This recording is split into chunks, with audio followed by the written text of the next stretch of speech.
Straight You are now tuned into the show where you learn the discipline to show up day after day, to do the work, the confidence to put yourself out there boldly and authentically, and the mental toughness to continue showing up, doing the work, putting yourself out there, even when the success you've expected to achieve has yet to be achieved. And on top of all this, you get a huge dose of personal initiative. What is that? That is the go-getter energy that moves anyone, including yourself, to go and make things happen instead of waiting for things to happen. And then we put all this together into a series of frameworks, approaches, insights, strategies, and techniques, all underneath the umbrella of one unifying philosophy that is called work on your game. My name is Dre Baldwin, also known as Dre All Day, and welcome to the show. And today, as promised, we are going into part 2 of this mini series on how the law of attraction really works. A lot of people do not understand it. This has been bastardized, and I was surprised to realize I had never done an actual episode specifically on it, but we are solving that problem right now. But before we get into this, 3 things you need to know. Number 1, get my daily motivation text by texting me at my number, which is 305-384-6894. Every day when I send that message out, guaranteed to keep you focused, sharp, and on point. Everyone in my community, which will now include you, will receive that message. Number 2, if you haven't yet read my book, The Mirror of Motivation, that book is all about how you show up, your being, your energy. Like we talked about in yesterday's episode, we're going to talk about more here today. You don't have that book, you need it, because that book will help you change your vibration and energy, which will lead to a change in your actions, which leads to a change in your results. If that sounds like something that you want, you like that formula, go to mirrorofmotivation.com, and guess what? I give you the book for free. All right, I will give you the book for free. All you're going to do is cover the shipping. Just go to mirrorofmotivation.com. I'll send you a copy of the book. And number 3, if you are interested in making more money in your business, I want you to understand that there are certain things that people who are in the top 1% of their professions, there are certain things that they do that the 99% are not doing. Not because necessarily that you're unaware of it, simply because people have not implemented it. But let me explain to you what they are, and then you can tell me what has kept you from doing those things. Go to workonyourgame.net. The training is completely free. You can take about 45 minutes of your time. Also, any of you who's interested in being coached directly by me, you want to be in my coaching program, I have 1 coaching program. So if you want to be in it, here's how to get in it. Go there, workonyourgame.net. Watch the training. At the end of the training, near the end of it, a link is going to pop up where you can schedule a time to get on a call with me, and we can talk about you working directly with me in my coaching program. Again, that's at workonyourgame.net. So now with all those things out of the way, let's get into the topic here today, which is again part 2 of 2 on how the law of attraction really works. Here's point number, so we're just going to pick up on where we left off yesterday. So yesterday was point number 3. We'll pick up on point number 4. Now, I don't want you to get this misconstructed from where we left off yesterday and start to think that just because you have a certain energy, that any unorganized action will lead to the results that you want, because that would also be an inaccurate formula, just like the inaccurate formula of thinking positively is going to lead to you having what you want.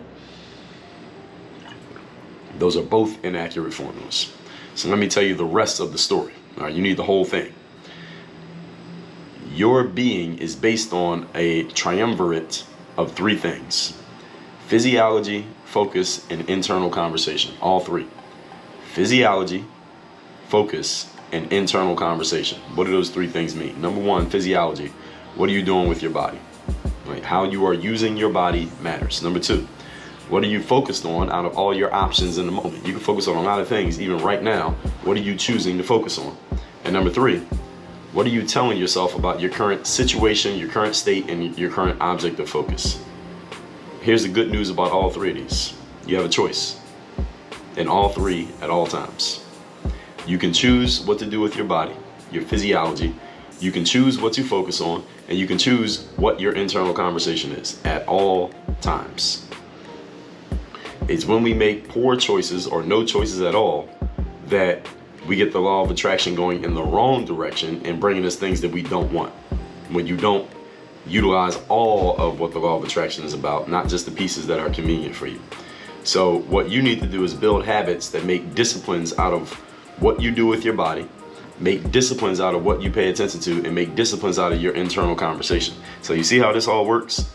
See, I told you that it's those 3 things, but understand it's not just knowing that it's those 3 things. It's how do we put a process or a system in place so that you are always doing things that are moving you in the direction that you want with those elements, not just hoping that they work out. How can you have your physiology going the way you want it to go all the time, not just randomly? How can you have your focus where you need it to be all the time, not just randomly? We just did a 2-part series on focus just a few days ago here. Let me tell you what episode that was. Well, by the time you're hearing this, it's gonna be a little bit more than a few days ago. Let me see what episode that was. That was episode number 2360 and 2361, where we talked about how to concentrate, the strategies and the tactics. So if you haven't listened to those episodes, it was just about from when you're hearing this, about 3 weeks ago. So make sure you go listen to those 2 episodes on how to concentrate, which is a sub-form of focus. So what you want to do here is build the habits that allow you to do this. And I talk about how to do that in my book, The Third Day, also in the Work on Your Game System Manual. Also, any of you who's ever been coached by me, you know one of the main things that we work on, that we focus on, that we start with is, let's put processes and systems in place to take the stuff that you want and make them regular occurrences. Not random occurrences, but regular occurrences. How do we do that? You do that by following a process. Is everybody with me here? So, as we continue on, we're still on point number 4 here. The reason that you build these habits is you want these habits to become disciplines and start to work off of their own energy, which means the positive outcomes that you want will happen automatically, not because you had to remind yourself to do them, not because you had to think about doing them. Let me ask you a question here. How much easier would your success be if you didn't have to consciously think about what are the things you need to do to be successful every day, but you were just following a system that was already in place to where you were doing it habitually, meaning you're not even thinking about it, it's just happening on its own. It's not that you're sitting on the couch doing nothing, but you are operating by habit. And when you're doing things by habit, it's unconscious. It's involuntary and it's unconscious. You just do it without thinking. Like any of you who has shoes on today that have laces, you tied your shoes today, you probably didn't consciously think about it. It just became a habit because you did it so often and you have a process for doing it. You were taught a process when you were 3 years old. Now you don't have to think about it anymore. And you tied your shoes how many times? Thousands, right? How would you like your success to work the same way? Because it can. You just have to have the right formula. So this is what sets you on the path of putting your success on autopilot. Point number 5. Today's topic, once again, we're talking how the law of attraction really works, as opposed to how many people have bastardized it. Point number 5. So this whole thing is supposed to tell us about something about attraction, right? Isn't what this whole series is supposed to be talking about, attracting anything? All right, that's what we're supposed to do, right? Let's talk about that now. All right, so now here on point number 5, we're going to talk about the actual attraction part. Your consistent energies, thoughts, habits, actions, and disciplines lead to a certain set of outcomes and results. This is what most people call the law of attraction.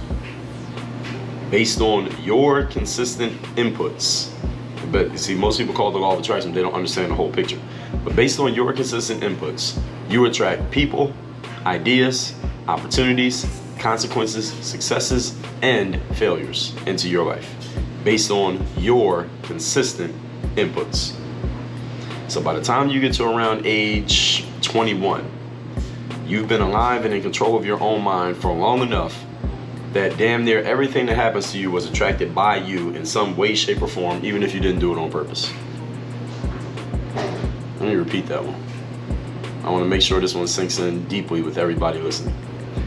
By the time you get to around age 21, okay, at this point, you have had control of your mind for a long time, and you don't just get control of your mind when you turn 18. You had control of your mind when you were probably around 8 or 9 years old. So you've had over a decade of being in control of your thoughts, whether you were aware of the fact you had the option or not. You had it, even if you didn't know. Ignorance is not an excuse.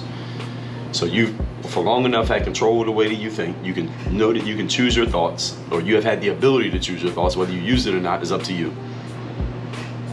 And everything that happens to you by this point, from age 21 on, everything that happens to you is attracted to you by you. Everything that happens to you is your fault or your responsibility, whatever words you want to use. Either way, it's on you. Everything that happens to you is on you. That's the stuff you want and the stuff that you don't want. You have attracted it in some way. Yes, you. Now, somebody's listening to this right now and saying, well, Dre, I kind of get what you're saying, but you lost me right there on that point because, and then you start to think of some scenario where something happened that was completely not in your control. It was part of that 99% that you don't control that I talk about all the time. Not in the 1%, 99%. And somebody else did something that you did not make them do. You did not ask them to do. You didn't put yourself in a position for them to do it. Well, you kind of did, but you weren't trying to. And they did something that affected you, and now it's affecting your life, and now you had to deal with it. And this was 100% not your fault or your responsibility. So you're wondering, Dre, how the hell can you say something like that? That everything that happens to you after the age of 21 is somehow your fault / responsibility? Good question. Let me answer it. I'm giving you an example. There was a Saturday night not too long ago when I decided around 7:30 p.m. that I wanted to go get a bowl from Chipotle. Now, the Chipotle that is closest to me is, technically I could walk there. It's probably about 1.5 miles. If I wanted to walk there, I wasn't going to walk 1.5 miles, at least not that at that moment, to go get Chipotle. So I decided I would drive the 1.5 miles to go get my Chipotle. I ordered it on the Chipotle app. In order to go get it, I could either drive the 7 minutes roughly to go get it, or I could have it delivered. Either way. Now, I'm not a person who really likes ordering food delivery. I think delivery people take too long. I'd rather go get it myself. So I decided I was going to drive. So what I realized a few minutes later, after I got in my vehicle and I started to drive to Chipotle, was that the Miami Heat, who play their home games close to where I live, they had a game that night. And any of you who's ever lived near an arena, a sports arena, you may know, and if you don't know this, that when there's a game, at the same time that you're trying to drive, that there's a ton of traffic happening in your area, streets get blocked off and all this stuff. So what could be a 7-minute trip could become a 37-minute trip, was exactly what happened to me. So there was all this traffic and the drive took longer than expected. Then, in addition to the drive being longer than expected, one of the drawbridges here in Miami that goes over the Miami River, one of the bridges went up, which means there was a boat going through the river and it had to go under the bridge. So the bridge, the drawbridge goes up. So traffic has to stop on both sides until the boat passes, then the bridge goes back down. This takes a good amount of time, usually a few minutes at least, and it backs up traffic even more. So my whole trip didn't even take 7 minutes, didn't take 37, it took about 45 minutes. When I was hoping the whole thing would take 15. The whole thing took about 45. So by the time I was coming back, the coast was pretty much clear. But going there, it took me 45 minutes. It took me a long time, and then it was pretty quick to come back. Now, I'm telling you all that to ask you the following question. Did Dre attract all of that traffic on Saturday night? Was that traffic that I had to sit in, the fact that I sat in the traffic, not the traffic itself, but the fact that I sat in that traffic, and what could have been a 15-minute trip became a 45-minute trip, was that my fault? Was that my responsibility? And did I attract it? The answer is the same to all three questions. What do you think? This is a yes or no question. Was it my fault?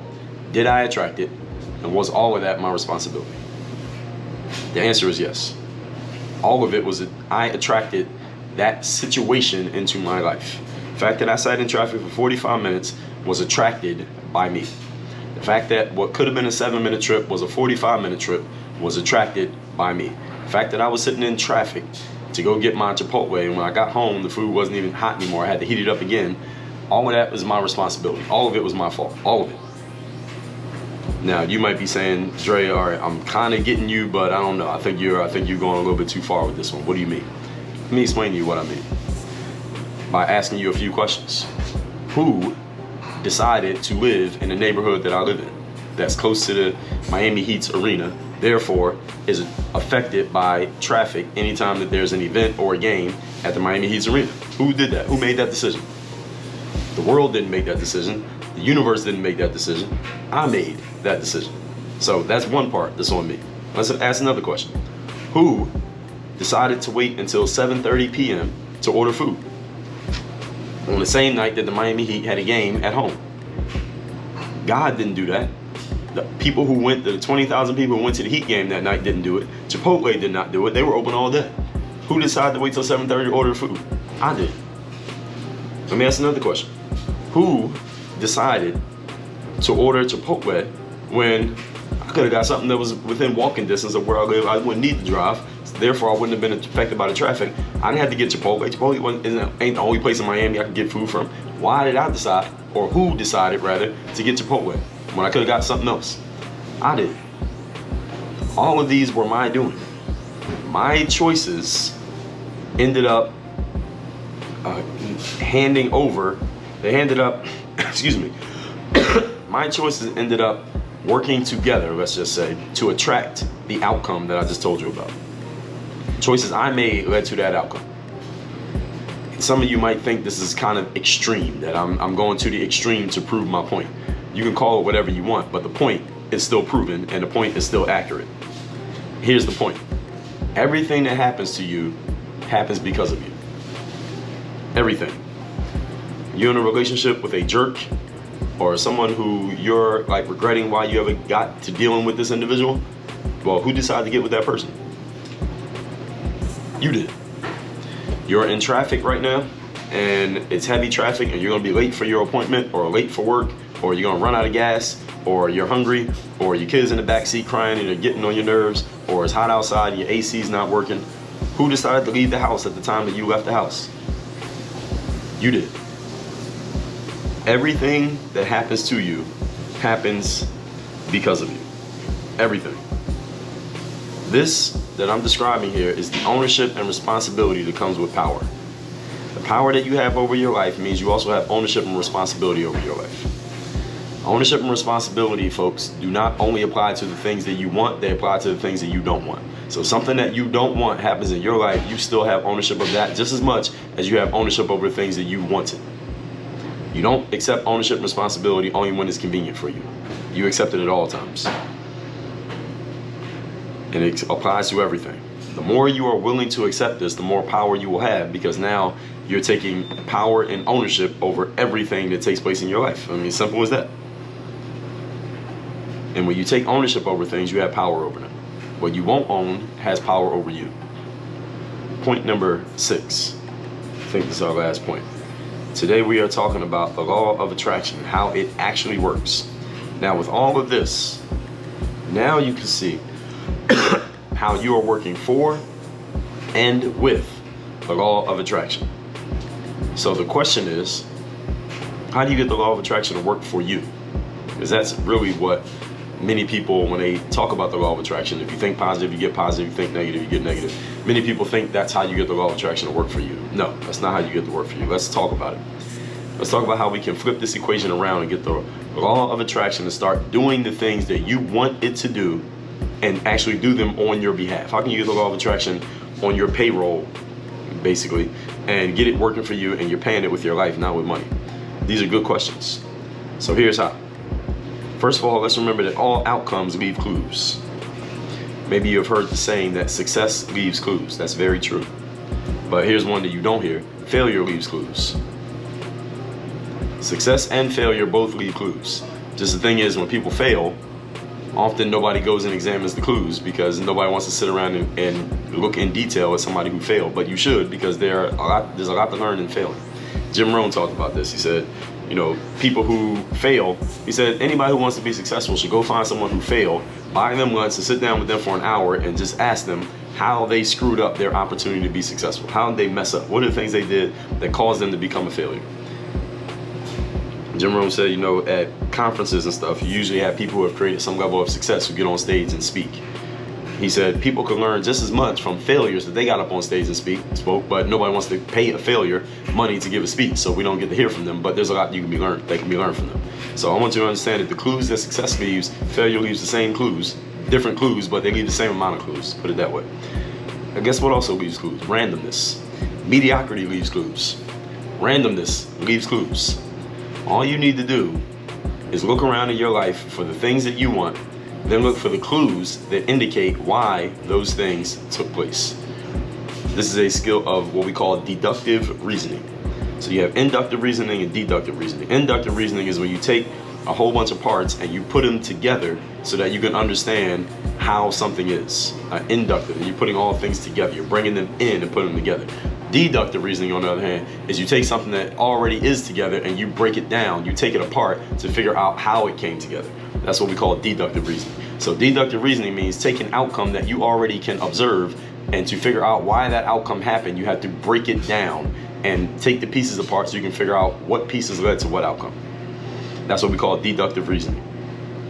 So when I say failure, randomness, and success leave clues, what you need to do is deductively reason how those outcomes happen.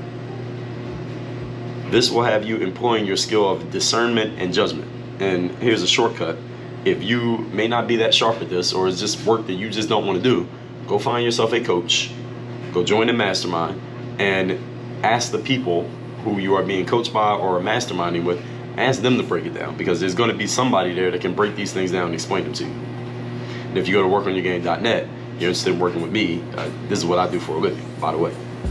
So for example, if you want to find out the clues that led to a person being in great shape, would you look at someone who is out of shape and sick, or would you look at someone who's in great shape and healthy? If you wanted to figure out what clues make somebody be in great shape, would you look at somebody who's in great shape or someone who's not in great shape?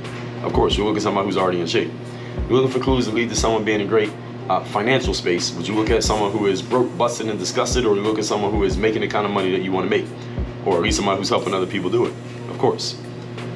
So I, for example, I'm in the marketing business. I don't know everything about marketing. And there are people out there who know more than me. I know a good amount, but there are people who know even more than me, and they know different stuff than me. So what do? I look for the clues. The clue is I look for people who are at marketing events, people who are where people who are doing well in marketing show up and exchange ideas. So I make sure I go to marketing events, make it my business to be in the room, so I can learn more about marketing from people who know more about it than I do. All right, so in those events, what do? I get information, I get to glean insights, I get to meet people who can help me get better at the things that I want to be better at. By being in that room, I get the law of attraction working for me. Why? Because I'm hanging around people who are on the frequency and the wavelength of doing business in the marketing world. And guess what I'm trying to do? Do business in the marketing world. So where should I be? Around other people who are doing business in the marketing world. If you want to be an athlete, you should be hanging out at the gym. You want to be a lawyer, you should be hanging out wherever lawyers hang out. You want to be a doctor, hang out where the doctors hang out. You need to be where the people who are already doing the thing that you want to do are at, because they are probably on the wavelength that you need to be at, so that you can do the same thing that they're doing and get the results that they got. So you get the law of attraction working for you by making sure you are putting yourself, place strategy, folks, placement strategy, putting yourself in the place where it's going down, whatever it happens to be. But remember the be-do-have process. So what I just explained, what I just gave you, the be-do-have process. Look what I just said. Number one, get in the mindset of wanting to learn more about a subject. Number two, take the actions of buying the ticket or going to the event or whatever it is you're going to do to get into that space. And number three, as a result of those, you have the result of meeting people and getting information that can help you do your marketing business even better. You see how that's the be-do-have principle working all at once, all at the same time? You get the mindset that you want to do something, then you take some actions, at least from what you know, that can get you around the people who already have mastered that mindset, and because of that, you're going to start to have some of it rub off on you. That's how it works. It's a simple example, but it's an accurate example. So now that you understand how the law of attraction actually works, let's recap today's class, which is part 2 of 2, on how the law of attraction really works. Point number 4, just because you have a certain energy, unorganized action does not simply lead to the results that you want. That is an inaccurate formula. So the rest of this is that you need the physiology, the focus, and the internal conversation. What are you doing with your body? What are you focusing on? And what are you telling yourself about that object of focus? And what you want to do is build habits and systems that turn into disciplines that do these things in the way that you want them to go all the time, and they basically they get on autopilot. And most successful people already have these things on autopilot. You can do the exact same thing. My book, The Mental Workbook, I explain how to do it. Number 5. So we're supposed to be talking about some form of attraction, right? So here's what it is. Your consistent energies, thoughts, habits, actions, and discipline lead to a certain set of results. Most people call this the law of attraction. Based on your consistent inputs, you attract people, ideas, opportunities, consequences, successes, and failures in your life. And I am saying that everything that happens to you and around you happens because of you. There is something that you did that led to that situation being that situation, This is the extreme ownership concept. This is you taking full ownership of your situation, because the more ownership you are willing to take on, the more power you have, the more power you have, the more responsibility. When you have a high level of responsibility, you can respond. You have the ability to respond to pretty much anything. Anything you won't be responsible for, you don't have the ability to respond to, which means you become a subject of or a victim of whatever that thing decides to do, because you didn't take responsibility. Now you gotta be holden to someone who does. So when I took my trip to go get Chipotle, it should have took 10 to 15 minutes and it took 45 minutes. That was my responsibility. It's my responsibility because I should have known not to wait so long to go get Chipotle in the evening. Secondly, I should have known that the Heat had a game that night and probably shouldn't be driving anywhere. I also should have known, well, it was me who decided to order Chipotle. So the fact that I ended up in that situation was because of me, because I'm the only reason I was on the way to go get it in the first place. Now, everything that happens to you folks happens because of you. When you take ownership of things, you have power over them. Number 6, now you can see how you are working, and how the law of attraction is working for, with, or against you. So how do you get it working for you? Flip this equation around, get the law of attraction to do things that you wanted to do on your own behalf. So success leaves clues, failure leaves clues, randomness and mediocrity also leave clues. All you gotta do is look around in your life for the things that you want and look for the clues to indicate why those things took place. This is what we call deductive reasoning. So if you want to find out the clues that led to someone being in great shape, would you look at someone who's already in great shape or someone who's not? Anything you want to do, find someone who's already doing it or helping other people do it and learn from that person. All right, so get the law of attraction working for you. Notice this be, do, have process. Get in the mindset first, do an action that commits you, and then you get the outcome. Mindset, committed action, outcome. In that order, and don't leave any words out. All that being said, text me to get my daily motivation straight to your phone every single day. My number is 305-384-6894. Go to workonyourgame.net. Also, get access to my free training. 5 things the people in the top 1% are doing, the bottom 99% are not doing. It's at workonyourgame.net. And if you haven't yet gotten your ticket to my next live event called Work on Your Game Live, taking place February 3rd and 4th here in Miami, Florida, go to workonyourgame.live. Get your ticket to the event. I will see you there. Work on your game. Dre all day.